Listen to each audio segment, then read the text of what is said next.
everybody, and welcome back to my channel, or welcome to my channel if you're new. I'm surprised I even still remember this intro, seeing as how it's been like a gazillion years since I last filmed.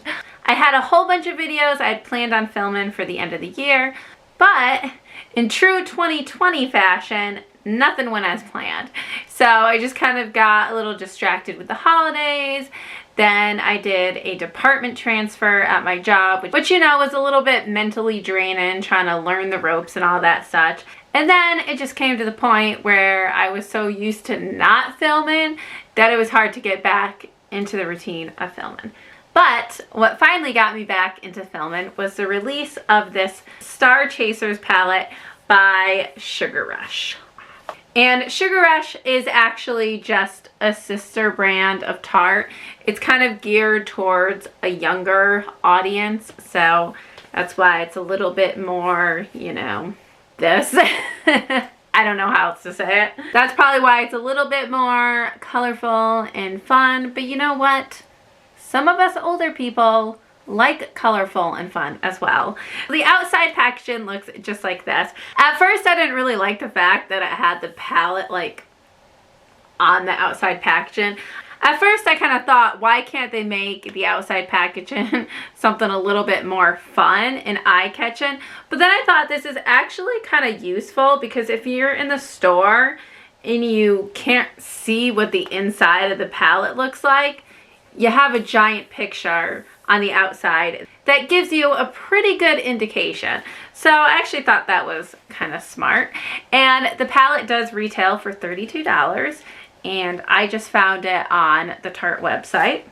Let's see, does it look pretty accurate to what you see on the outside of the box? Actually, I think so, although, well, maybe not so much. The colors on the box are a little bit lighter and brighter, and these are a little bit darker. So the first thing I noticed is that you have this clear plastic packaging, which actually reminds me of the Wet n Wild packaging. It's like the same kind of deal. So Wet n Wild is a cheaper drugstore brand. So for $32, yeah, I'm gonna say the packaging is a little cheap. Obviously you don't get a mirror, but it's kind of cute because you have all these little stars and constellations on the outside of the packaging, and on the back they included the shade names.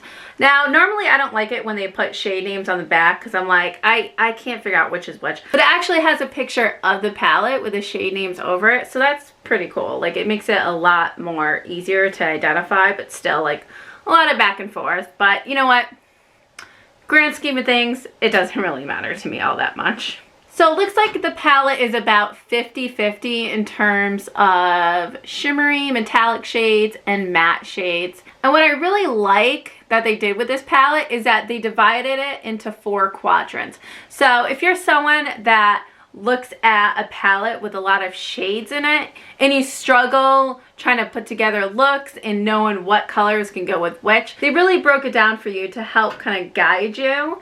So I think that's pretty cool, and it looks like you could probably get 4 very different looks from this palette. So that's also another bonus. Like, this isn't going to be one of those palettes where you just get the same look over and over again. So I think that was a nice little touch for them to add. However, the one gripe that some people are probably going to have with this palette is these star-shaped pans. I mean, let's be ridiculous. See that little area right there?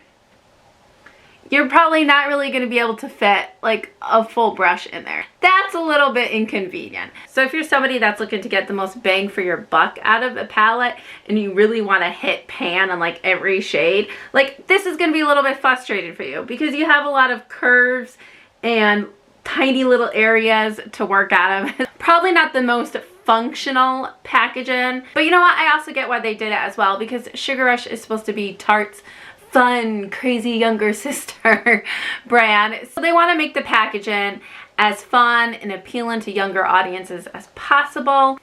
But again, if you're someone who's in your teens and you probably don't have a lot of money to spend on a palette and you're scrimping and saving for this palette, you're gonna want to get the most use out of it as possible. So again, it's kind of just not the most functional, but it's cute. So,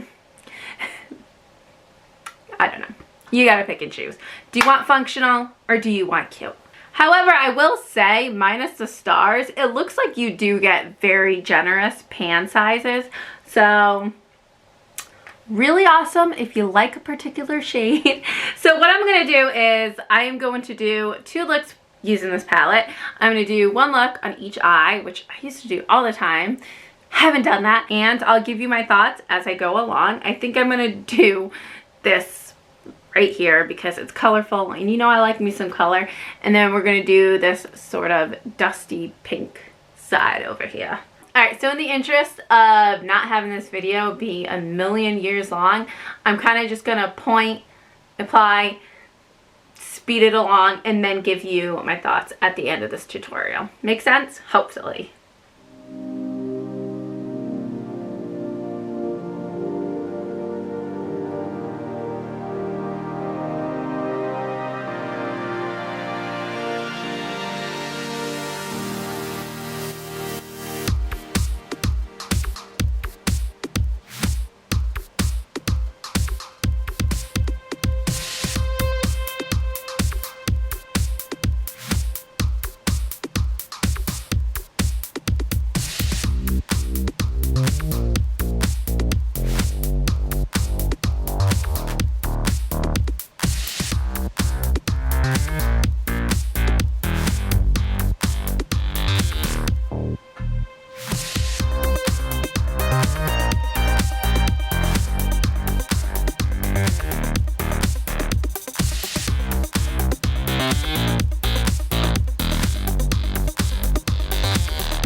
Alright, so there's that eye.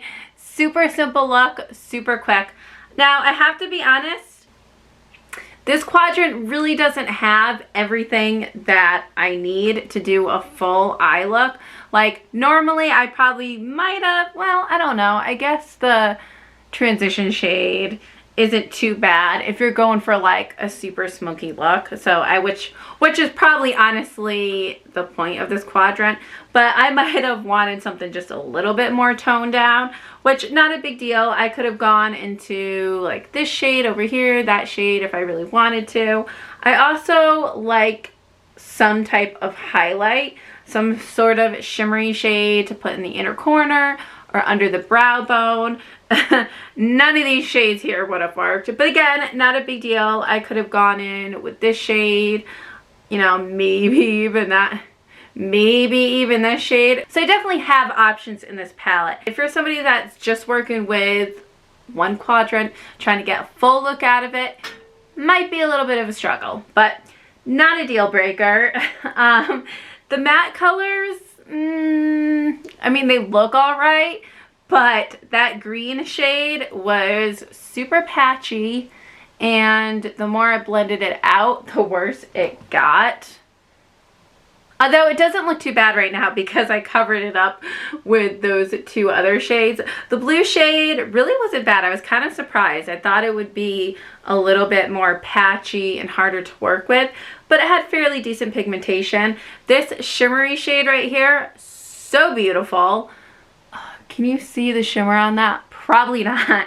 It has amazing sparkle, and I used it dry, and it was really easy to build up the shimmer. So I imagine wet, it would look so beautiful. All right, so now we're gonna do not a smoky eye. We're gonna do this right here, this mauve. I was also actually really surprised because for such dark shades, they had like literally 0 fallout.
Alright, and here you have my more neutral eye look. Very pretty, very glittery. So I found that I kind of had the same problem with this quadrant as I did with this one, and that I was struggling to create a full look using the shades that I had, and I was wishing for something a little bit more. Like this one has 4 shimmers and only 1 matte shade to work with. So I kind of wish I had a matte shade for the outer corner instead of a shimmer. I mean, I made it work using what I had, and I still think it looks pretty nice. I mean, again, I could have used any of these other shades if I really wanted to, but if you're someone that really struggles to come up with different eye looks and you see this palette and you're like, ooh, yes, this is already thought out for me, maybe think again on purchasing this, because in my opinion, it's kind of lacking. You're going to want shades that just aren't there, or textures, not textures, what's it called? Is it textures? Formulas. Like, you're gonna want like a shimmer instead of a matte, or a matte instead of a shimmer. Like, why can't I think of what that's called? So am I making sense? So I mean, overall, like, the shimmers that I used are so beautiful and so easy to build up, and they were dry, so that I really liked. The mattes don't really shine the greatest. They're not the greatest, but they're definitely not the worst either. So I definitely think that the quality of this palette is probably worth the $32. I think that what you're getting is gonna be your money's worth. So if you really like these looks and you're like, yes, yes, totally, then yeah, sure, pick this up.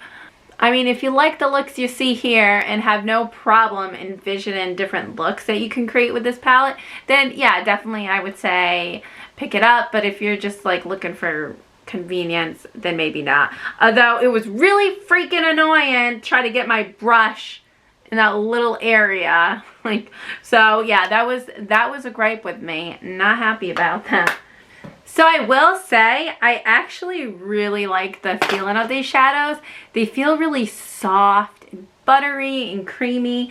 And I like that you get different formulas. You get glitter, you get metallic, you get shimmer, you get matte. So I think this palette has a good combination of colors and formulas. So there you have it. There's my review. I hope you found this somewhat helpful, or really helpful. That'd be really great. So let me know if you plan on picking up this palette in the comments below, and I will see you next time. Bye!